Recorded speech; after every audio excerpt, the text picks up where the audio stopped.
আপনারা শুনেছেন, এটা খুতবার ভিতরে আসবে যে কেউ যদি জুমার সালাত আদায় করে আবার সামনের জুমার সালাত আদায় করে, দুই জুমার মধ্যবর্তী সময়ের এক সপ্তাহ পাপ ক্ষমা করে দেন কে? আল্লাহ।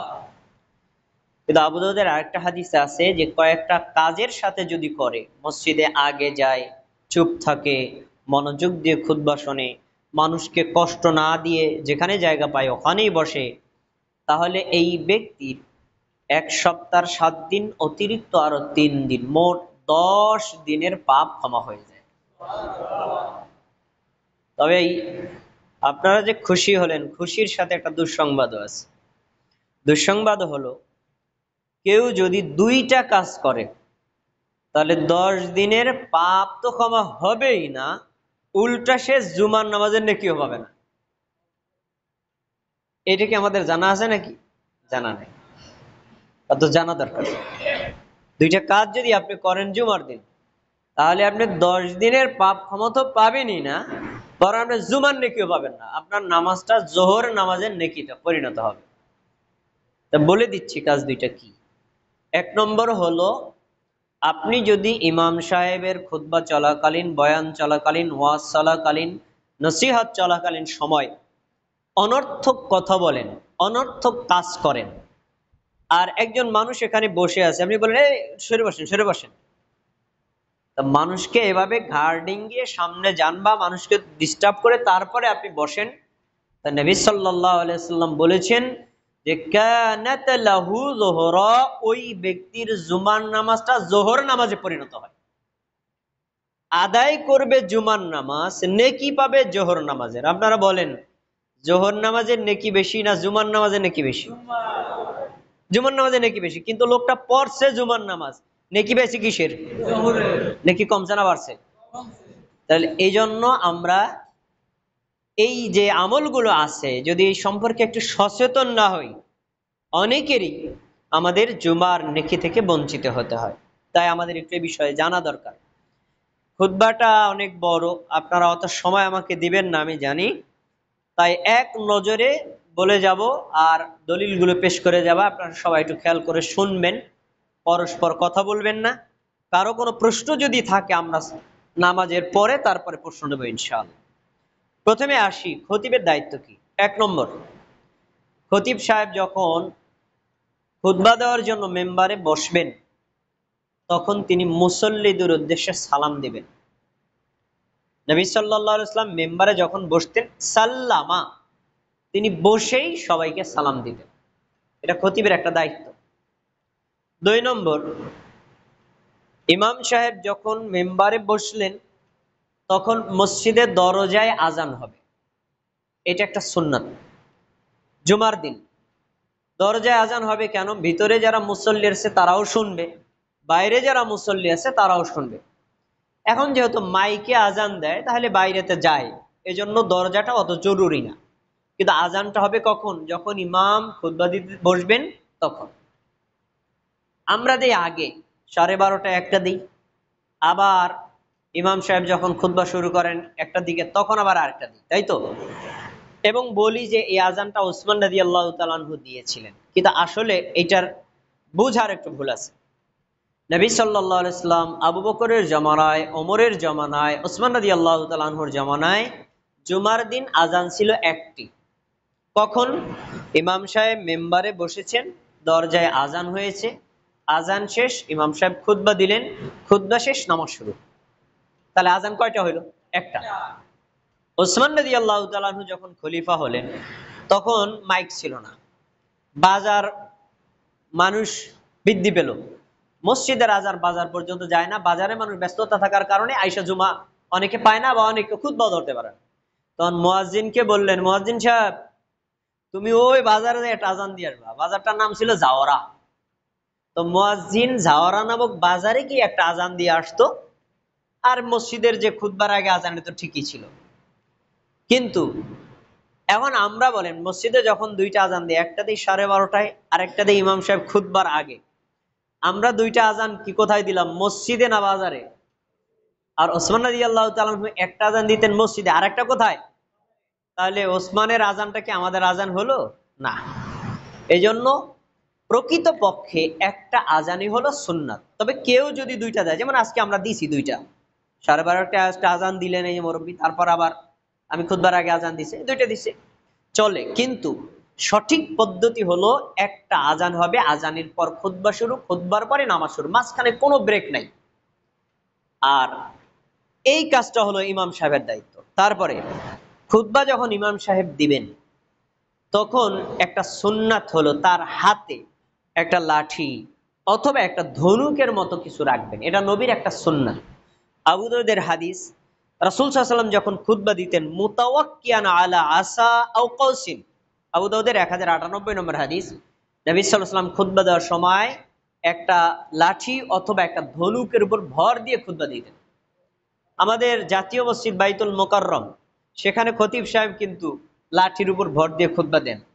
তো উনি কি লাঠি ছাড়া দাঁড়াইতে পারে না? পারে, কিন্তু ওই যে একটা সুন্নাত তাই পালন করে। আচ্ছা, এরপরে খুতবার শুরুতে হামদ এবং সানা পাঠ করা, আমিও পাঠ করেছি, আমাদের দেশের ইমামরাও পাঠ করে। তো খুতবাটা আমাদের হামটা কিভাবে পড়ে? আলহামদুলিল্লাহি ওয়া কাফা ওয়া সালামুন আলা ইবাদিহিল্লাযিনা ইসতাফা, আম্মা বাদ, এভাবে পড়ে। খুতবার ভাষাটা স্বাধীন, যে যে কোনো শব্দে পড়তে পারে, কিন্তু আমাদের নবী যে শব্দগুলো ব্যবহার করেছেন ওই শব্দগুলো ব্যবহার করা উত্তম। হাদিসে পাওয়া যায় রাসূল সাল্লাল্লাহু আলাইহি ওয়াসাল্লাম যখন যে কোনো খুতবা দিতেন, ওয়াজ করতেন, নসিহত করতেন, তখন তিনি এই খুতবাটা পাঠ করতেন, ইন্নাল হামদালিল্লাহি নাহমাদুহু ওয়া নাস্তাঈনুহু ওয়া নাস্তাগফিরুহু ওয়া নু'মিনু বিহি ওয়া নাতাওয়াক্কালু আলাইহি ওয়া নাউযু বিল্লাহি মিন শুরুরি আনফুসিনা মান ইয়াহদিল্লাহু ফালা মুদিল্লা লাহু ওয়া মান ইউদ্লিল ফালা হাদিয়া লাহু ওয়া আশহাদু আল্লা ইলাহা ইল্লাল্লাহ ওয়া আশহাদু আন্না মুহাম্মাদান আবদুহু ওয়া রাসূলুহু। তারপরে কোরআনের আয়াত বলতেন। এই হামটা সানাটা পাঠ করা হলো সুন্নাত। তাই প্রত্যেক খতিবের উচিত এই নবী সাল্লাল্লাহু আলাইহি ওয়াসাল্লাম যেই হামদার সানা পড়েছেন ওইটা পড়া। এরপরে মেম্বারের উপর দাঁড়িয়ে খুতবা দেওয়া, জুমার দিন ছাড়া যে কোনো সময় মসজিদে যদি কোনো জলসা হয়, ওয়াজ হয়, নসিহত হয়, বয়ান হয়, তখন ইমাম সাহেব স্বাধীন, মেম্বারের উপর দাঁড়িয়ে খুতবা দিতে পারেন, ফ্লোরে দাঁড়িয়ে খুতবা দিতে পারেন, অথবা মেম্বারে বসেও খুতবা দিতে পারেন। কিন্তু জুমার দিন, জুমার নামাজের সময় খাস ইবাদত, মেম্বারে দাঁড়িয়ে খুতবা দিতে হবে, বসে খুতবা দেওয়া যাবে না। তা আমাদের দেশে দেয় না? দেয়। ওই যে প্রথমে একটা বসে বয়ান করেন, বয়ানটাও একটা খুতবা। বয়ান, খুতবা, ওয়াজ, নসিহাত, আলোচনা সবগুলো মূলত একই অর্থ। তাহলে ওই যে আগে যে বসেটা আমরা খুতবাটা দিই, এই খুতবাটা আসলে সুন্নাহ সম্মত না। একজন সাহাবী এটার কঠোর প্রতিবাদ করেছেন। সাহাবীর নাম দেখেন, কাব ইবনে উজরাহ রাদিয়াল্লাহু তাআলা আনহু, সহিহ মুসলিমের 2038 নম্বর হাদিস। আব্দুর রহমান ইবনে উম্মুল হাকাম, উনি ছিলেন মসজিদের খতিব, সে ছিল তাবী। আর কাব ইবনে উজরা উনি ছিলেন নবীর সাহাবী। মসজিদে ঢুকলেন জুমার দিন, দেখছেন যে ওই লোকটা মেম্বারের উপর বসে বসে বয়ান করতেছে।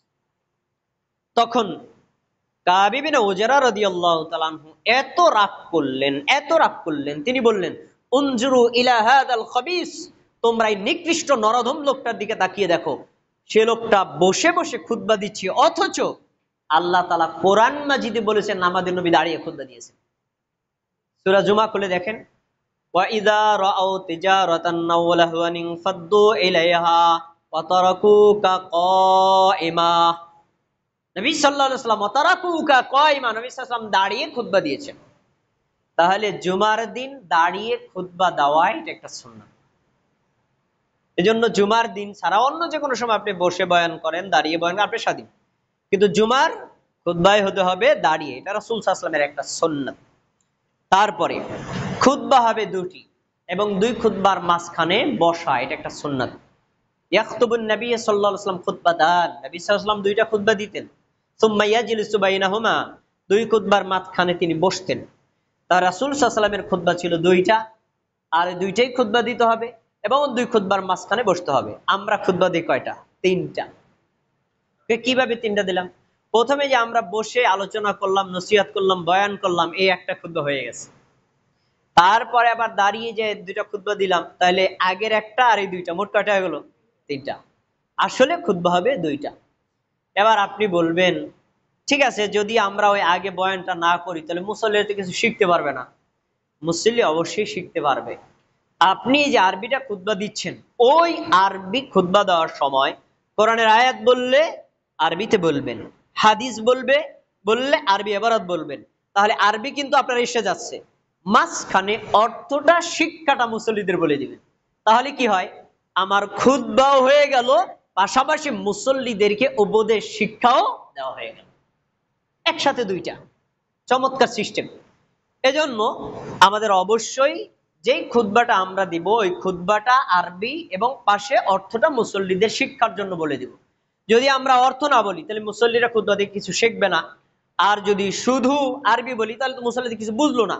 আর শুধু যদি বাংলা বলি তাহলে নবী যে আরবি খুতবা দিচ্ছেন সেটাও তো বাদ পড়ে যায়। এজন্য আরবি এবং মাতৃভাষা মিলেয়া খুতবা দিতে হবে, এটাই সুন্নাহ। আচ্ছা, এবার খুতবা সংক্ষেপ করা। আমরা অনেক লম্বা করি, খুতবা সংক্ষেপ করা নবী সাল্লাল্লাহু আলাইহি ওয়াসাল্লামের সুন্নাত। তিনি খুতবা সংক্ষেপে করতেন, মুসল্লিরা যেন বিরক্ত বোধ না হয়। অল্প সময় শিক্ষণীয়, আমলীয়, করণীয় কিছু শিক্ষা তিনি দিয়ে দিবেন, যাতে লম্বা খুতবা, বিশাল একটা কিসসা ধরবেন, বললেন যে ভাই এই জুমায় কিসসাটা শেষ করতে পারলাম না, আগামী জুমায়। না, এইভাবে না, আপনি সংক্ষিপ্ত আকারে গুছায়া মুসল্লিদের শিক্ষার মতো একটা খুতবা নিয়ে, ওটা খতিবের কাজ। তারপরে খুতবার আলোচ্য বিষয় থাকবে কোরআনের আয়াত আর নবীর হাদিস। কোরআনের আয়াত আর নবীর কি হাদিস। কোরআন আর হাদিস ছাড়া কোনো কিসসা, গল্প, কৌতুক, হাস্যরসাত্মক, মানুষকে উস্কানি দেওয়া, মানুষকে খেপানো, মানুষের সমালোচনা করা, এগুলো থাকবে না। কারণ আল্লাহ তাআলা নবী মুহাম্মদ সাল্লাল্লাহু আলাইহি ওয়াসাল্লামকে যখন পাঠাইছেন, তিনি বলছেন সূরা মায়েদায় 67 নম্বর আয়াত, ইয়া আইয়ুহার রাসূল বাল্লিগ মা উনজিলা ইলাইকা মির রাব্বিক, হে আল্লাহর রাসূল, আমি আপনাকে পাঠাইলাম রাসূল হিসেবে, আপনার কাজ আল্লাহ আপনার কাছে যা নাজিল করেছে আপনি তা পৌঁছাই দিবেন, তা দিয়ে ওয়াজ করবেন, তা দিয়ে নসিহত করবেন, তা দিয়ে তাবলীগ করবেন। আপনারা কি বলতে পারবেন আমাদের নবীর কাছে আল্লাহ কি নাজিল করছেন? কোরআন, তাই না? কোরআন, কথাটা সঠিক, তবে এর সাথে আরেকটু যুক্ত হবে কোরআন আর হাদিস। কেন?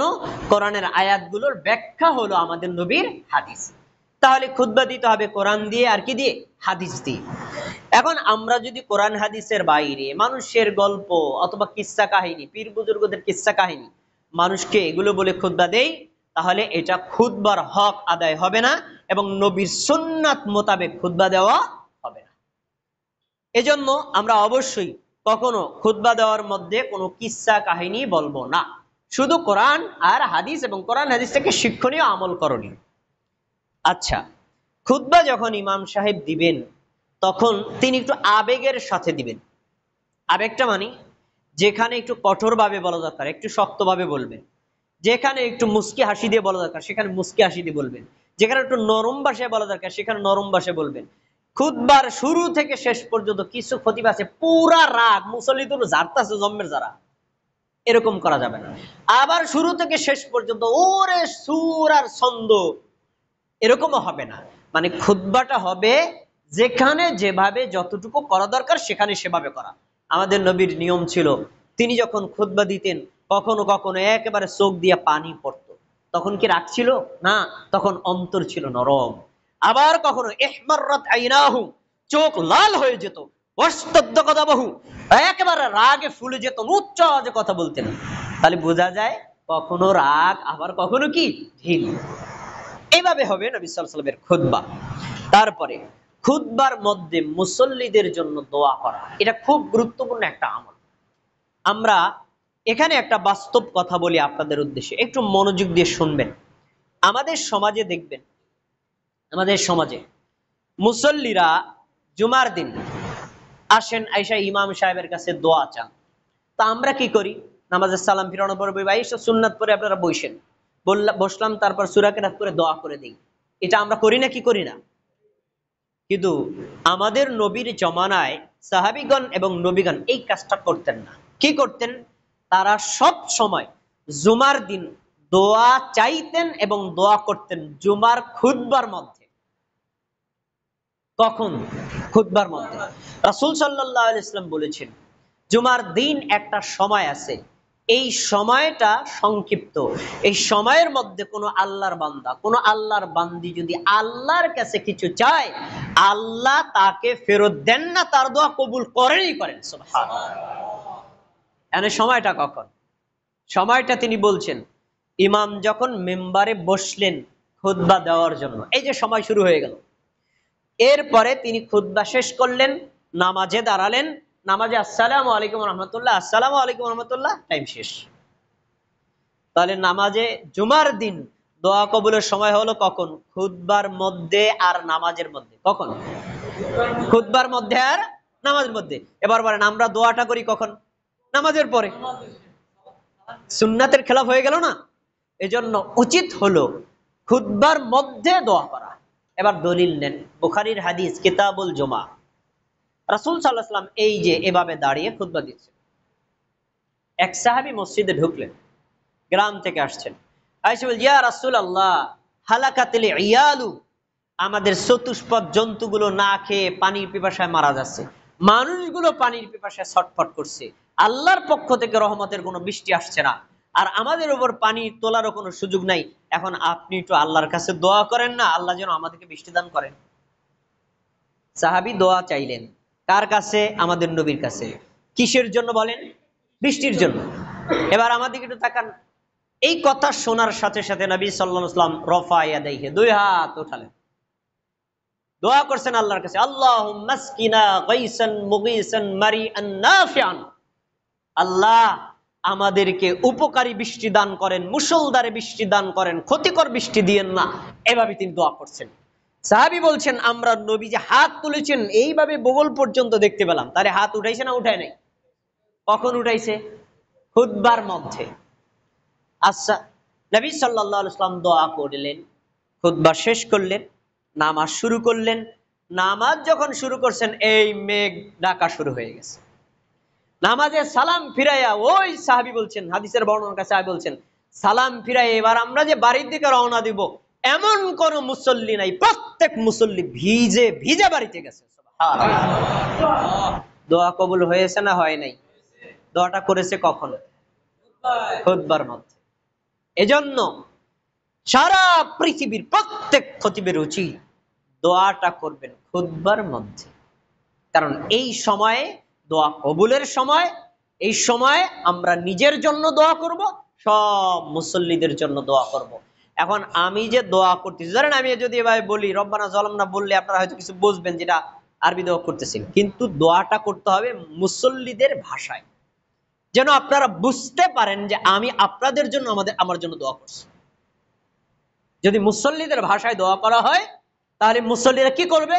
আমি যদি বলি আল্লাহ আমার এই মুসল্লি এখানে যারা উপস্থিত আছেন, আমাদের মধ্যে যারা অসুস্থ, আল্লাহ আপনি ওদেরকে সুস্থতা দান করেন, আপনারা কি বলবেন? আচ্ছা, এবার যদি কথাটা আমি আরবিতে বলি আপনারা বুঝতেন না, আমিন বলতেন না। এজন্য দোয়াটা হবে কিসে? মাতৃভাষায়। এটা খতিবের একটা দায়িত্ব। আচ্ছা, একটু সংক্ষেপ করে বললাম, এটা বিস্তারিত বললে অনেক সময় যাবে। এবার আসি, আমরা যারা মুসল্লি আছি, যারা খুতবা শ্রোতা, আমরা যারা খুতবা শুনতে আসি, আমাদের কিছু কাজ নাই? আছে, আমাদের কিছু দায়িত্ব আছে। তা আসেন আমাদের দায়িত্বগুলো কি?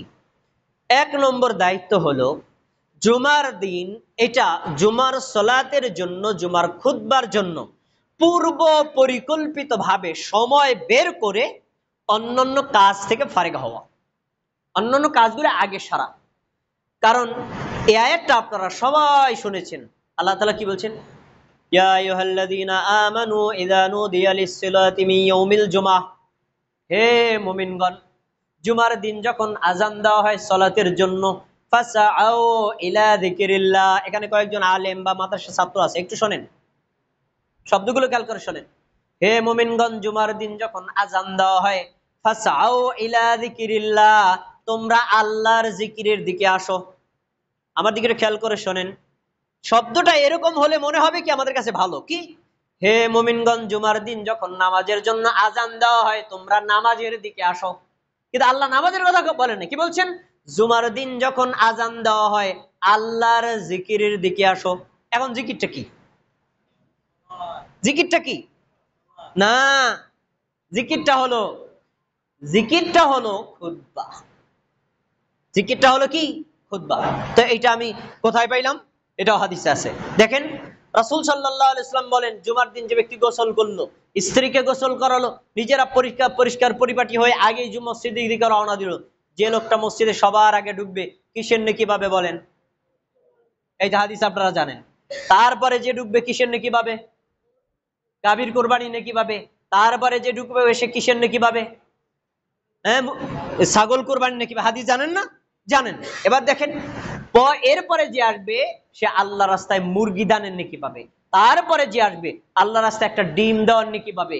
এরপরে যখন ইমাম সাহেব খুতবা দেওয়ার জন্য বেরিয়ে আসেন, এই শব্দ খেয়াল করেন, শব্দ খেয়াল করেন, ফাইজা খরাজাল ইমাম, ইমাম যখন খুতবা দেওয়ার জন্য বেরিয়ে আসলেন, তখন তাওয়াও সুহুফাহুম, ফেরেশতারা তাদের অতিরিক্ত লেখাপত্র বন্ধ করে দেন।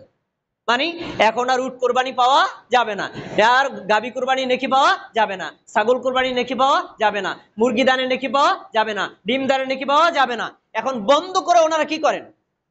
ওনারা কি চলে যান? না, তখন ওনারা মসজিদের ভিতরে এসে ইয়াস্তামিউনা যিকর, ইমাম সাহেবের জিকির শোনেন। এই জিকির মানে কি? এই জিকির মানে কি? খুতবা। তাহলে হাদিসে কোরআনের আয়াতের ব্যাখ্যা করে দিল, আল্লাহ তাআলা যে বললেন জুমার দিনে আজান দিলে তোমরা আল্লাহর জিকিরের দিকে আসো, তার মানে খুতবার দিকে আসো। এবার বাস্তবতা বলি, আমাদের দেশে জুমার নামাজে জামাত পায় 100 জনের মধ্যে 99 জন, কিন্তু খুতবা পায় না 70-80 জন। সত্য না মিথ্যা? তার মানে কোরআনের আয়াতের উপর আমল হয় না। তাহলে মুসল্লিদের 1 নম্বর দায়িত্ব হলো জুমার দিনে এসে খুতবা শ্রবণ করা। খুতবা কখন শুরু হবে তার আগে মসজিদে মুসল্লিরা আসবেন। এখন হাদিস দেখেন, ওমর রাদিয়াল্লাহু তাআলা আনহু মেম্বারে বসলেন, বসার পরে দাঁড়ালেন, দাঁড়ানোর পর খুতবা দিচ্ছেন। ইদাস দাখালা উসমান, ইতিমধ্যে রাসূলের সাহাবী ওসমান রাদিয়াল্লাহু তাআলা আনহু মসজিদে ঢুকছেন। খুতবা কেবল কিন্তু শুরু করছে ওমর রাদিয়াল্লাহু তাআলা, ইতিমধ্যে ওসমান রাদিয়াল্লাহু তাআলা আনহু ঢুকছে, বুখারীর হাদিস। এবার ওমর রাদিয়াল্লাহু তাআলা আনহু মেম্বারের উপর দাঁড়িয়ে বলছেন, আইয়াতু সাআতিনা হাজি, এই এখন কি আসার সময় হলো? তখন ওসমান বলছে কি, ইন্নী শুগিলতু, ভাই আমি একটু ব্যস্ত ছিলাম, আমি আজান শুনছি, ঘরে গেছি, ওযু করছি, মসজিদে আসছি, আর কোনো কাজ করি নাই। ভাই ওযু করতে কতক্ষণ লাগে? ধরলাম 5 মিনিট, তাহলে 5টা মিনিট পরে আসছে, আর ওমর কি বললেন এখন আসার সময় হলো? ওমর রাদিয়াল্লাহু তাআলা আনহু বোঝাতে চাইলেন, তুমি হলে শ্রোতা, আমি হলাম খুতবা দাতা, আমার আগে তোমার মসজিদে আসা উচিত ছিল। আজকে একটা কথা বলে যাই, সব সময় তো আসবো না, শোনেন, জুমার দিন ইমাম সাহেব আসবেন পরে, মুসল্লিরা আসবেন আগে, এটাই হলো সুন্নাত। ইমাম যদি আসেন আগে আর মুসল্লিরা যদি আসেন পরে, তাহলে মুসল্লিরা উট কোরবানির নেকি পাবে না, গাবি কোরবানির নেকি পাবে না, ছাগল কোরবানির নেকি পাবে না, ডিম দানের নেকি পাবে না, আর মুরগি দানের নেকি পাবে না। কেন? ওই যে ইমাম যদি এসে যায়, ইমামের খুতবা শোনার জন্য ফেরেশতারা লেখাপত্র বন্ধ করে দেয়, তাহলে মুসল্লিরা আসতে হবে ইমামের খুতবা শুরু করার আগে। এটা মোস্ট ইম্পর্টেন্ট বিষয়। আচ্ছা, এবার রাসূল সাল্লাল্লাহু আলাইহি সাল্লামের যুগে নবী সাল্লাল্লাহু আলাইহি সাল্লাম একজন দাঁড়িয়ে খুতবা দিচ্ছিলেন একদিন। ইতিমধ্যে মসজিদে নববীর সামনে ছিল মাঠ, সেখানে মাঝে মধ্যে বেচা কেনার জন্য মালপত্র আসতো। সিরিয়া থেকে একটা বণিক দল কিছু মাল নিয়ে মাঠে আসছে। নবী সাল্লাল্লাহু আলাইহি সাল্লাম দাঁড়িয়ে খুতবা দিচ্ছেন, তখন সাহাবীগণ পিছনে তাকায় দেখলেন ওই কিছু মাল আসছে। তো ওনারা ভাবলেন, আমি যদি এখন বের হয়ে 10 কেজি মাল কিনি, তারপরে একদিন রেখে যদি এবার বিক্রি করি, 10 কেজি মাল 100 টাকা দিয়ে কিনলে পরের দিন যদি এবার 200 টাকা বিক্রি করি, আমার 100 টাকা লাভ হবে। আমি যদি এখন না যাই তাহলে মালটাও কিনতে পারবো না, লাভ হবে না। তাহলে কি করে? সাহাবীরা চলে গেলেন মালগুলো কেনার জন্য। আপনারা বলেন তো, খুতবা দিচ্ছেন কে? আমাদের নবী। তখন হাদিসে আসছে সহিহ মুসলিমে, 12 জন সাহাবী, মাত্র 12 জন সাহাবী আমাদের নবীর খুতবা শুনছে। তারা বলছে, ওখানে ব্যবসা বাণিজ্যের যা মনে হয় তা হোক, আমার কাছে নবীর খুতবা বড়, আমি নবীর খুতবা শুনবই শুনবো। 12 জন আছে, বাকি সবাই চলে গেছে। এই দৃশ্যটা আল্লাহর কাছে এত খারাপ লাগছে, এত খারাপ লাগছে, আল্লাহ সূরা জুমায় আয়াত নাযিল করেছেন কি, ওয়াইজা রাআউ তিজারাতান আও লাহুওয়ান ফাদ্দু ইলাইহা। নবী তুমি দাঁড়িয়ে যখন খুতবা দিচ্ছিলা, তোমাকে রেখে মাত্র 12 জন সাহাবী ছিল, বাকি সব সাহাবী চলে গেল ব্যবসা বাণিজ্যের দিকে। এই কাজটা আল্লাহর কাছে পছন্দনীয় হয় নাই। ওই ব্যবসা বাণিজ্যের চাইতে তোমার খুতবা শোনা বেশি জরুরি ছিল। এই হাদিস আর আয়াত প্রমাণ করে যে ইমাম যদি বয়ান শুরু করে, ইমাম যদি খুতবা শুরু করে, মুসল্লির জন্য পার্থিব বেচা কিনা, বাড়ি গাড়ি, কাজ কর্ম, পারিবারিক সব কাজ হারাম। এজন্য জুমার দিনে আপনি পূর্ব পরিকল্পিত ভাবে জুমার খুতবা কখন শুরু হয়, নামাজ কখন শুরু হয়, টাইমটা জেনে গোসল, খাওয়া দাওয়া, কাজ কারবার, অফিসিয়াল বেচাকেনা সবকিছু আগে শেষ করে খুতবার শুরুতে আসবেন। এটা মুসল্লিদের একটা দায়িত্ব। তারপরে মুসল্লিদের একটা দায়িত্ব হচ্ছে জুমার দিন একটু পরিপাটি হয়ে আসা। রাসূল সাল্লাল্লাহু আলাইহি ওয়াসাল্লাম বলেন, জুমার দিন তোমাদের উচিত গোসল করা। গোসল করতে যদি না পারো তাহলে কমপক্ষে একটু ওযু করে, নিজেকে একটু পরিপাটি করে, আতর ব্যবহার করে, সুগন্ধি ব্যবহার করে, নিজের বাড়িতে যে সুন্দর ভালো পোশাকটা আছে ওইটাই পরে তুমি আসো। কারণ জুমার দিন মুসল্লিদের জন্য সাপ্তাহিক একটা ঈদের দিন, ঈদের দিন। এই তো তারপরে যখন আপনি খুতবা শুনবেন, ইমাম সাহেবের খুতবা যখন শুনবেন, বয়ান শুনবেন, ওয়াজ শুনবেন, তখন আপনার দৃষ্টি থাকবে খতিব সাহেবের দিকে। এটা একটা সুন্নাত। এই সুন্নাত আমরা অনেকে পালন করি না। অনেক মুসল্লি আছে ঘুমায় ঘুমায় খুতবা শুনে, অনেকে আছে খুতবা শুনতেছে মোবাইলও টিপতেছে। এমন মুসল্লি নাই। এটা সুন্নাত বিরোধী আমল। তো দলিল নেন, আমি দলিল দিচ্ছি, প্রত্যেকটা কথার দলিল। সময় তো সংক্ষিপ্ত।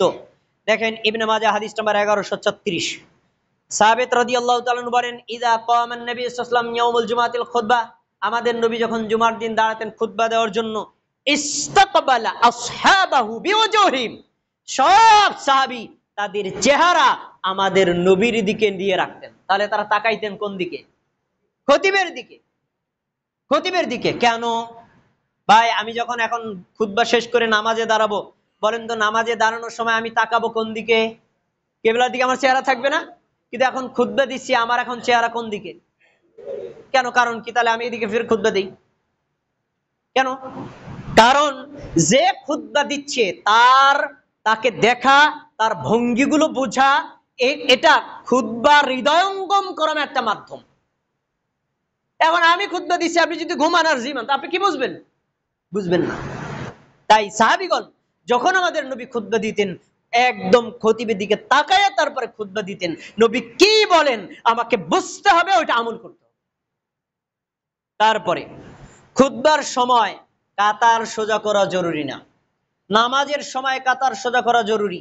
এজন্য আমরা মনে করি কি কাতারবদ্ধ হয়েই বসতে হবে, কাতারবদ্ধ হলে তো আমার কিবলার দিকে ফিরতে হবে না।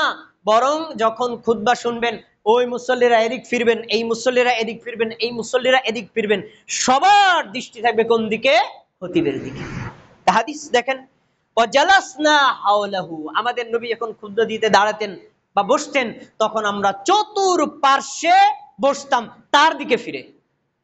তাহলে বোঝা যায় যে খুতবা শোনার সময় কাতার সোজা করা জরুরি না। তারপরে আজানের আগে মসজিদে আসা, যে একটু আগে দলিলটা আপনাদেরকে দিয়ে দিয়েছি। এরপরে 8 নম্বর কাজ হচ্ছে ইমামের নিকটবর্তী হয়ে বসা জুমার দিন। এটা একটা সুন্নাত। আমরা অনেকে ইচ্ছাকৃতভাবে পিছনে বসি। ইচ্ছাকৃতভাবে পিছনে বসা যাবে না। কারণ একটা লোকের পাশে থাকলে তার কথাটা যেভাবে ক্লিয়ার বোঝা যায়, দূর থেকে ওইরকম কথাটা ক্লিয়ার বোঝা যায় না। এজন্য নবী সাল্লাল্লাহু আলাইহি ওয়াসাল্লাম কি বলেছেন?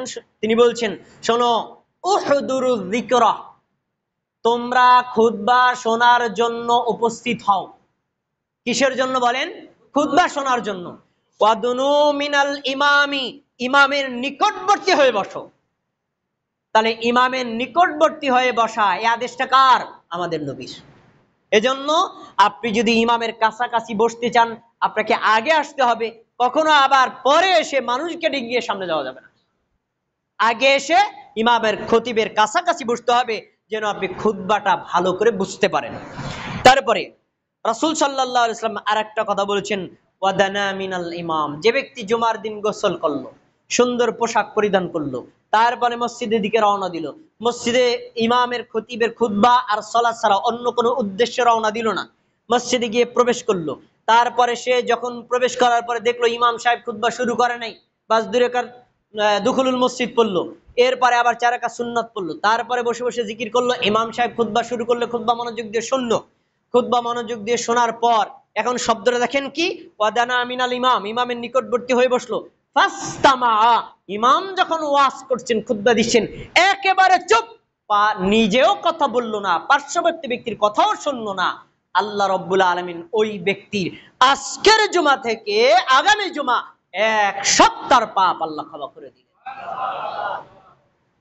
তাহলে এই হাদিসেও পাওয়া যায় যে ইমামের নিকটবর্তী হয়ে বসা এবং বসে চুপ করে খুতবা শোনা, এটা গুনাহ ক্ষমা পাওয়ার একটা মাধ্যম। প্রিয় ভাই, এবার আপনাদের একটা চমৎকার হাদিস শোনাবো। আমার ধারণা আপনারা হাদিসটা আগে কখনো শুনেন নাই। আবু দাউদ হাদিস নাম্বার 1115। রাসূল সাল্লাল্লাহু আলাইহি ওয়াসাল্লাম বলেছেন, জুমার দিন 3 শ্রেণীর মুসল্লি উপস্থিত হয়। আজকে আপনারা একটু নিজেকে পরীক্ষা করবেন, আপনি কোন শ্রেণীর মুসল্লি। জুমার দিন কয় শ্রেণীর মুসল্লি উপস্থিত হয়? 3 শ্রেণীর। এখন কি কি দেখেন, এক শ্রেণীর মুসল্লি আছেন ইয়াহাদুরু, তারা উপস্থিত হয়, ইয়ালগু, শুধু অনর্থক কথা বলার জন্য, অনর্থক কাজ করার জন্য। মসজিদে আসছে, এ ভাই কেমন আছেন, আসসালামু আলাইকুম ভাই, ভালো আছেননি, কালকে ব্যবসা বাণিজ্য ঠিকঠাক মতো হয়েছেনি, মোবাইলটা দেন দি, মোবাইলটা দিয়ে একটু কথা বলি, এরকম বিভিন্ন কাজ করতেছে, অথচ ইমাম সাহেব খুতবা দিচ্ছে। এরকম অনর্থক কথা বলা, অনর্থক কাজ করা মুসল্লি আমাদের সমাজে আছে না নাই? আচ্ছা, আপনি একটু খেয়াল করবেন, আপনি এই তালিকায় আছেন কিনা। যদি থাকেন, নবী কি বলছেন, যে যারা অনর্থক কথা বলে, অনর্থক কাজ করে, এই জন্যই মসজিদে আসে, ওই লোকটা ইমামের পিছনে আদায় করবে জুমার নামাজ, নেকি পাবে যোহর নামাজের। নেকি কি কমছে না বাড়ছে? কমছে। আচ্ছা, গেল এক। 2 নম্বর, দ্বিতীয় শ্রেণীর মুসল্লি আছে, তারা হলো ইয়াদউ, ইমাম সাহেবের কাছে দোয়া চাওয়ার জন্য আসেন। ইমাম সাহেব, আমার শাশুড়ি অসুস্থ, দোয়া করেন। ইমাম সাহেব, আমি একটু অসুস্থ, দোয়া করেন। ইমাম সাহেব, আবার বাবা গতকাল মারা গেছেন, দোয়া করেন। এই দোয়া আমরাও তো চাই, তাই না? চাওয়াটা দোষ না, কিন্তু দেখেন সমস্যাটা কি, তো ওনারা শুধু দোয়ার জন্যই আসেন, অন্য কোনো উদ্দেশ্য না। তো এখন কি বলছেন, ইনশাআহ আতাহু ওয়া ইনশাআ মানাহু, আল্লাহর ইচ্ছা, ইচ্ছা করলে ইমাম যদি খুতবার মধ্যে তার জন্য দোয়া করে, আল্লাহ তার দোয়া কবুল করতেও পারেন, আবার আল্লাহ তার দোয়া প্রত্যাখ্যান করে দোয়া কবুল নাও করতে পারেন। তাহলে মুসল্লি গেল কয় শ্রেণীর? অনর্থক কথা বলে, অনর্থক কাজ করে 1 শ্রেণীর, আর শুধু দোয়ার জন্য আছে কয় শ্রেণী গেল? 2 শ্রেণীর। এবার 3 নম্বর শ্রেণীতে আপনি আছেন কিনা দেখেন। নবী সাল্লাল্লাহু আলাইহি ওয়াসাল্লাম বলেন, তৃতীয় শ্রেণী হচ্ছে বি ইসকাতিন অসুকুতিন, সে আসে একেবারে চুপ করে ইমাম সাহেবের খুতবা মনোযোগ দিয়ে শোনে, পাশে কোনো ব্যক্তির সাথে কোনো কথা বলে না, কেউ কথা বললে ওইটা শোনেও না, আর কোনো সময় সে একটা পাথর কুচিও নড়াচড়া করে না, মনোযোগ দিয়ে ইমাম সাহেবের খুতবা শোনে। খুতবা শুনলো, নামাজ পড়লো, তারপরে সে বিদায় নিল।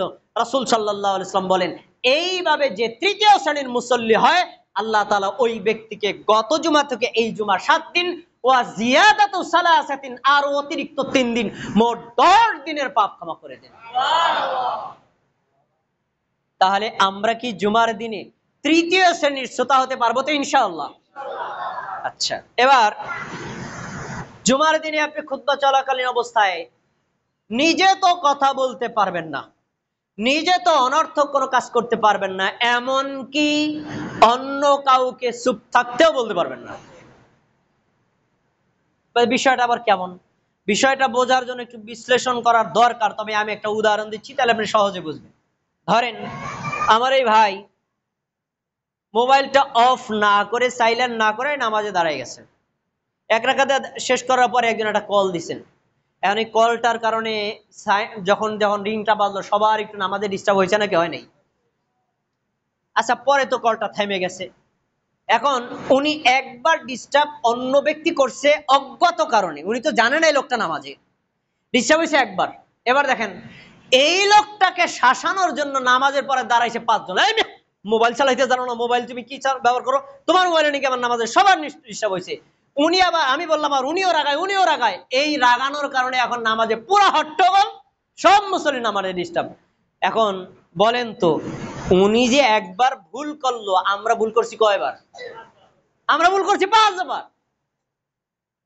উনি তো নিজে মানে অনুতপ্ত, উনি তো বুঝতে পারে নাই ভুল করছেন, বললেই তো ভাই মোবাইলটা সাইলেন্ট শেষ। তাহলে আমরা একটা ভুলকে আরো ভুল দিয়ে প্রতিবাদ করি। এখন এই জন্য আমরা যখন একটা লোকে কথা বলা শুরু করবে, আপনি যদি বলেন এই মেয়ে চুপ থাকেন, উনি যদি বলেন এই মেয়ে চুপ থাকেন, উনি যদি বলেন এই মেয়ে চুপ থাকেন, তাহলে ইমাম সাহেব কথা বলতে পারবে? আরো বেশি বিশৃঙ্খলা হবে। এজন্য আমাদের নবী বলছেন, ইদা কুলতা লি সাহিবিকা আনসিত, ইমামের খুতবা চলাকালীন অবস্থায় আপনি যদি কাউকে বলেন এই মিয়া চুপ থাকেন, এই যে চুপ থাকতে বলেছেন, এই শব্দটা বলার কারণে আপনার জুমার নেকি চলে যাবে। এটাও একটা অনর্থক কাজ। এখন একটা কথা বলতে পারেন, তো কেউ যদি কথা বলে তবে আমার করণীয় কি? আপনার করণীয়, আপনার সাথে যে কথা বলছি আপনি তার কথা শুনবেন না, ইমামের খুতবা শুনবেন, উনি থেমে যাবেন। এরপরে যদি না থামেন, এই কাজটা করতে পারেন ইমাম বলতে পারেন এই ভাই কথা বলেন। ইমাম খুতবার মাঝখানে কথা বলতে পারেন, এ দলিল হাদিসে আছে, কিন্তু খুতবার মধ্যে মুসল্লিরা কথা বলতে পারবেন, এ দলিল কোন হাদিসে নেই। এজন্য আমরা ইমামের খুতবা চলাকালীন অবস্থায় কোনো কথাও বলবো না, আর কোনো কাজও করব না। এমনকি ওমান মাসাল হাসা ফাকাদ লাগা, রাসূল সাল্লাল্লাহু আলাইহি ওয়াসাল্লাম বলছেন, কেউ যদি একটা পাথর টুকরা নড়াচড়া করে, ধরেন আপনার সামনে একটা ঢিল আছে, আপনি খুতবা চালানোর অবস্থায় খুতবা না শুনে ঢিলটা নড়াচড়া করলেন, আপনি একটা অনর্থক কাজ করেছেন। একটা ঢিল পাথর যদি না নড়াচড়া করানো যায়, কাউকে যদি বলা না যাবে আপনি চুপ থাকেন, তাহলে ভাই মোবাইল করা যাবে, মোবাইল ধরা যাবে, আর বলা যাবে এই ফ্যানগুলো বন্ধ করেন, এই সুইচগুলো বন্ধ করেন, এই মেয়ে আপনি সামনে যান, এই মেয়ে আপনি পিছনে যান, ওগুলো বলা যাবে? এরকম আমাদের মসজিদে হয় নাকি হয় না? এগুলো হলে এই কাজগুলো যারা করেন, সে মসজিদ কমিটির হোক, ইমাম হোক, অথবা বাইরের কেউ হোক, এই লোকটা জুমার নেকি থেকে বঞ্চিত হবে। হাদিস, আমি জোর করে বলছি না। আচ্ছা, এবার রাসূল সাল্লাল্লাহু আলাইহি ওয়াসাল্লাম একটা বিষয় সতর্ক করেছেন, ওমান লাগা ওয়াতাকাত্তা রিকাবান নাস কানাত লাহু যুহরা, সুনানে আবু দাউদ 347 নম্বর হাদিস। শোনো, জুমার দিন তোমরা দুইটা কাজ কখনো করবা না। সেটা কি? যে ব্যক্তি অনর্থক কথা বলে, অনর্থক কাজ করে, মানুষের ঘাড় ডিঙ্গিয়ে সামনে যায়। বারান্দায় জায়গা আছে, পিছনে জায়গা আছে, ওখানে বসবে না। উনি একটা মসজিদের সভাপতি, সেক্রেটারি, ওনার একটা ভাব আছে না, এলাকার নেতা, সরেন সামনে যান। তাই যে কয়টা লোকরা আপনি বললেন আপনি সরেন, এতক্ষণ ইমাম সাহেব খুতবা দিচ্ছেন, ওয়াজ করছেন, নসিহত করছেন, যে শব্দগুলো আপনার কারণে শুনতে পারলো না, এই কারণে আপনার জুমার নামাজের নেকি চলে যাবে। জন্য তিনি বলেছেন, ওমান লাগা, যে অনর্থক কথা বলবে, অনর্থক কাজ করবে, মানুষের ঘাড় ডিঙ্গে সামনে যাবে, এই লোকটার জুমার নামাজটা জাহান্নামে পরিণত হবে। এজন্য আমরা জুমার দিন আগে চেষ্টা করে আগে আসবো, যদি পরে আসছি কোনো সমস্যা নেই, যেখানে জায়গা পাই ওখানে বলবো। কোনো ব্যক্তিকে বিরক্ত করে সামনে গমন করা যাবে না। তারপরে রাসূল সাল্লাল্লাহু আলাইহি ওয়াসাল্লাম যখন জুমার খুতবা দিতেন, তখন তিনি একটা কাজ করতেন, আমরা তার উল্টা করি। উল্টাটা কি? রাসূল সাল্লাল্লাহু আলাইহি ওয়াসাল্লাম জুমার দিন খুতবা দিতেন না। সব সাহাবীদের অভ্যাস ছিল, জুমার দিন আমাদের নবীর আজান খুতবার আগে সবাই এসে প্রথমে মসজিদে দুখুলুল মসজিদ 2 রাকাত নামাজ পড়তেন, তারপরে 4 রাকাত সুন্নাত পড়তেন, তারপরে যদি আমাদের নবী খুতবা শুরু না করতেন, কেউ কোরআন তেলাওয়াত করে জিকির আজকার করতেন। নবী খুতবা শুরু করলে সব বন্ধ, বাস খুতবা শোনো। তো মুসল্লিরা আসতো খুতবার আগে না পরে? কথা খেয়াল করে শুনবেন, আগে না পরে? আগে। আপনি যদি আগে আসেন, আপনার কাজ প্রথমে ঢোকার পরে দুকুলুল মসজিদ 2 রাকাত সালাত আদায় করবেন। যদি দেখেন ইমাম খুতবা শুরু না করে, এখনো ইমাম খুতবা শুরু করে নাই, 4 রাকাত সুন্নাত পড়বেন। এখনো ইমাম খুতবা শুরু করে নাই, আপনি কোরআন তেলাওয়াত করতে পারেন, জিকির আজকার করতে পারেন, দোয়া করতে পারেন, বা নিজের জন্য তাওবা ইস্তেগফার করতে, যা ইচ্ছা তা করতে পারেন। খুতবা শুরু, সব বন্ধ, খুতবা শুনতে হবে। এখন একটা লোক যদি আসে, আয়েশা দেখে ইমাম খুতবা দিচ্ছে, তখন করণীয় কি? তখন সে মসজিদে ঢোকার পরে, আমাদের দেশের মুসল্লিদেরকে দেখা যায় মসজিদে যাওয়ার পরে বসে যান। আর ইমামদেরকে বলা যায় মেয়ে বসেন বসেন, পরে সময় দেওয়া হবে। আর মসজিদে দেখা যায় এখানে লালবাতি জ্বালিয়ে লেখা আছে লালবাতি জ্বলাকালীন অবস্থায় সুন্নতের নিয়ত করবেন না, এগুলো আছে না নাই? একেবারে স্পষ্ট হাদিস বিরোধী আমল। বুখারী কিতাবুল জুমা খোলেন, শুধু বুখারী না সবগুলো হাদিসের কিতাবে আছে। আমি আপনাকে একটা হাদিস এখানে শুনিয়ে দিচ্ছি, সহিহ বুখারী হাদিস নম্বর 930। জাবের রাদিয়াল্লাহু তাআলা আনহু বলেন, নবী সাল্লাল্লাহু আলাইহি ওয়াসাল্লাম ইয়াউমুল জুমআতি ইয়াখতুবু আলাল মিম্বারি, নবী সাল্লাল্লাহু আলাইহি ওয়াসাল্লাম মিম্বারে দাঁড়িয়ে খুতবা দিচ্ছেন। সুলাইক গাতফানি নামে একজন সাহাবী মসজিদে ঢুকলেন। ঢোকার পরে তাকায় দেখছেন সব সাহাবীরা বসে বসে আমাদের নবী খুতবা শুনছেন। উনি মনে মনে ভাবলেন যে সবাই বসে খুতবা শুনছে, আমি যদি এখন দাঁড়ায় নামাজ পড়ি তাহলে এই মজলিসের আদবের খেলাফ হয়, নবীর সাথে বেয়াদবি হয়। উনি কি করছে? ফাজালাসা, তিনি বসে গেলেন। এই দৃশ্য সাহাবীরা দেখে নাই, দেখেছে কে? আমাদের নবী। তিনি বলছেন, ইয়া সুলাইক, হে সুলাইক আসল্লাইতা, তুমি কি নামাজ পড়েছো? সুলাইক বলল, লা, আমি সালাত আদায় করিনি। নবী সাল্লাল্লাহু আলাইহি ওয়াসাল্লাম বললেন, কুম, দাঁড়াও, ফারকা রাকাতাইন, দুই রাকাত নামাজ পড়ো, তারপরে বসো, এরপরে খুতবা মনোযোগ দিয়ে শোনো। তাহলে হাদিস কি বোঝা যায়? ইমাম যদি ওয়াজ করে, ইমাম যদি নসিহত করে, ইমাম যদি বয়ান করে, ইমাম যদি খুতবা দেয়, মসজিদে ঢোকার পরে বসে যেতে হবে না দুই রাকাত নামাজ পড়তে হবে? এই আদেশ কি আমার না নবীর? নবীর যদি আদেশ থাকে, নবীর আদেশের বিরুদ্ধে কোন মসজিদ কমিটির আদেশ, কোন ইমামের আদেশ কোন মূল্য নাই। আরেকটা হাদিস আপনাকে শোনাই। আবু কাতাদা রাদিয়াল্লাহু তাআলা আনহু বলেন, আমি মসজিদে ঢুকলাম। মসজিদে ঢোকার পরে দেখলাম আমাদের নবী বয়ান করছেন, সব সাহাবীরা বসে বসে বয়ান শুনছেন। ফাজালাস্তু, আমি বসে গেলাম। নবী সাল্লাল্লাহু আলাইহি ওয়াসাল্লাম আমাকে বলছেন, ইয়া আবা কাতাদা, আবু কাতাদা, মা মানাকা আন তাসজুদা আন তারকা রাকাতাইন ক্বাবলা আন তাজলিসা। আবু কাতাদা, তুমি যে মসজিদে আয়েশা আসার পরে বসে গেলা, তুমি যে আগে দুই রাকাত নামাজ পড়লা না, তোমার বাধা দিছি কে পড়তে? বলো। আমি বাধা দিছি? সাহাবীরা বাধা দিছে? না তুমি বসলা কেন? বলো। এবারে আপনাদের যুক্তি শোনেন। সাহাবী দাঁড়ায় বলছেন, আল্লাহ রাসূল, রাআইতুকা জালিসান, আপনাকে দেখলাম আপনি বসে বসে বয়ান করছেন, ওয়ান্নাসু জুলুসুন, লোকেরাও বসে আপনার খুতবা শুনছে, বয়ান শুনছে। এখন আমি যদি দাঁড়িয়ে নামাজ পড়ি তাহলে আপনার মজলিসের সাথে বেয়াদবি করা হয়, এজন্য আমি বসে গেছি, ফাজালাস্তাম, বসে গেছি। নবী সাল্লাল্লাহু আলাইহি ওয়াসাল্লাম বলে দিয়েছেন, শোনো, ইযা জাহাদুকুমুল মাসজিদা ওয়াল ইমামু ইয়াখতুবু, শুনে রাখো, তোমরা যখন মসজিদে আসবা, আসার পরে যদি দেখো ইমাম খুতবা দেয়, ইমাম বয়ান করে, ইমাম নসিহত করে, ইমাম ওয়াজ করে, যাই করুক না কেন, আগে দুই রাকাত নামাজ পড়বা, তারপরে বলবা। আজকে থেকে আমরা একটা সিদ্ধান্ত নেই, মসজিদে ঢোকার পরে যদি দেখি ইমাম সাহেব ওয়াজ করতেছেন, নসিহত করতেছেন, বয়ান করতেছেন, খুতবা দিচ্ছেন, আমরা কি বসে যাব না দুই রাকাত নামাজ পড়বো? এটা আমাদের নবীর আদেশ। এবার 4 রাকাত সুন্নাত। 4 রাকাত সুন্নাতের বিষয়টা হলো, আপনি যদি ইমামের খুতবার আগে আসেন তাহলে 4 রাকাত সুন্নাত পড়বেন, আর যদি এসে দেখেন যে না খুতবা শুরু হয়ে গেছে, তখন আপনি 2 রাকাত পরে বসবেন। এই যে 4 রাকাত সুন্নাত রয়ে গেল, ইমাম সাহেবের খুতবা, তারপরে নামাজ, নামাজের পরে আপনি 4 রাকাত সুন্নাত পড়ে নেবেন, কোনো সমস্যা নাই। এটাই হলো সঠিক সুন্নাত। কিন্তু বড় দুঃখের বিষয়, আমাদের এই সুন্নাতগুলো আমরা অনেকেই পালন করি না। সব শেষ, আমার কথাটা বলে আলোচনা শেষ করছি, আপনাদেরকে বিরক্ত করব না। মুসল্লিদের একটা মোস্ট ইম্পর্টেন্ট দায়িত্ব আছে, খুবই গুরুত্বপূর্ণ দায়িত্ব। মসজিদ কমিটির দায়িত্ব, সভাপতির দায়িত্ব, সেক্রেটারির দায়িত্ব, এলাকাবাসীর দায়িত্ব, প্রত্যেক সচেতন মানুষের দায়িত্ব হলো এমন একজন ইমামকে, এমন একজন খতিবকে রাখা, যেই লোকটা আল্লাহর বাণী কোরআন দিয়ে, নবীর বাণী হাদিস দিয়ে খুতবা দিবে, তাকে রাখা। কোরআন এবং হাদিসের বাইরে হাস্যরসাত্মক কিচ্ছা বলে, গল্প বলে, পীর বুজুর্গদের গল্প বলে, মানুষকে কৌতুক বলে, অথবা অন্য মানুষের সমালোচনা করে, কারো গীবত করে, এই জাতীয় কোনো খতিবকে খতিব হিসেবে রাখা যাবে না। এটা মুসল্লিদের দায়িত্ব। দেখেন আল্লাহ কি বলছেন সূরা জুমা, সূরা জুমার 17-18 নম্বর আয়াত আল্লাহ কি বলছেন, ফাবাশশির ইবাদিল্লাযীনা ইয়াসতামিউনাল কওলা ফায়াত্তাবিউনা হাসানাহু উলাইকাল্লাযীনা হাদাহুমুল্লাহ ওয়া উলাইকা হুম উলুল আলবাব।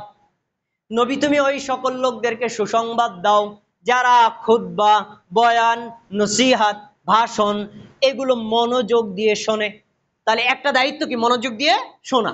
তারপরে ফায়াত্তাবিউনা মা আহসানা, খতিব সাহেব, ইমাম সাহেব যে খুতবা দিলেন, যে ওয়াজ করলেন, যে নসিহাত করলেন, যে বয়ান করলেন, এই বয়ানের মধ্যে যেটা সবচেয়ে সুন্দর ওইটা মেনে চলে। তাহলে দুইটা কথা পাওয়া গেল, যে সুন্দর খুতবা দেওয়া আর সুন্দর খুতবার শোনা, আর ওই সুন্দর খুতবাটাই আমল করা। এখন ইমাম যদি খুতবা সুন্দর দিল না অসুন্দর দিল, বুঝবো কিভাবে? উত্তর, যদি কোরআন দিয়ে দেয়, কোরআন কি সুন্দর না অসুন্দর? কোরআন কি সত্য না মিথ্যা? নবীর হাদিস দিয়ে যদি খুতবা দেয়, সত্য না অসত্য? সঠিক না ভুল? তাহলে ইমাম যদি দাঁড়ায় বলে যে আল্লাহ তাআলা কোরআন মাজিদের এত নম্বর আয়াতে এটা বলেছেন, আল্লাহর নবী হাদিসের এই বুখারীতে এত নম্বর হাদিসে বলেছেন, মুসলিমে এত নম্বর হাদিসে বলেছেন, মেশকাতে এত নম্বর হাদিসে বলেছেন, এই হাদিসটা আমি আপনাকে শোনাচ্ছি, তাহলে এই খুতবা কি সুন্দর না অসুন্দর? আর যদি কোরআনও নাই, হাদিসও নাই, আমার পিশাব করেছেন, আমার বুজুর্গ করেছেন, আমার বাপদাদার আমল থেকে দেখেছি, অমুকে তমুকে করতেছে, এইগুলো বলে কিচ্ছা কাহিনী বলে মানুষকে হাস্যরসাত্মক বলে খুতবা দেয়, এটা আল্লাহর নবীর খুতবা নয়। এ ধরনের খতিব যদি থাকে, তাকে পরিবর্তন করা মুসল্লিদের দায়িত্ব। আমি যতটুকু জেনেছি আপনাদের মসজিদের ইমাম আলহামদুলিল্লাহ যথেষ্ট চেষ্টা করেন নিজেও সত্য বোঝার জন্য, আপনাদেরকে সত্য তুলে ধরার জন্য। তার মতো আমরা যদি সকল মসজিদের সকল খতিব কোরআনের বাণী দিয়ে, হাদিস দিয়ে মানুষকে দ্বীন শিক্ষা দেই, মানুষের কি উপকার হবে না ক্ষতি হবে? আল্লাহ রাব্বুল আলামিন আমাদের সবাইকে এই অতি সংক্ষিপ্ত ভাবে জুমার দিনে খতিবের করণীয়, মুসল্লিদের করণীয় সম্পর্কে যে কথাগুলো শুনেছি, আমাদের সবাইকে হৃদয়ে বুঝে আমল করার তৌফিক দান করুন।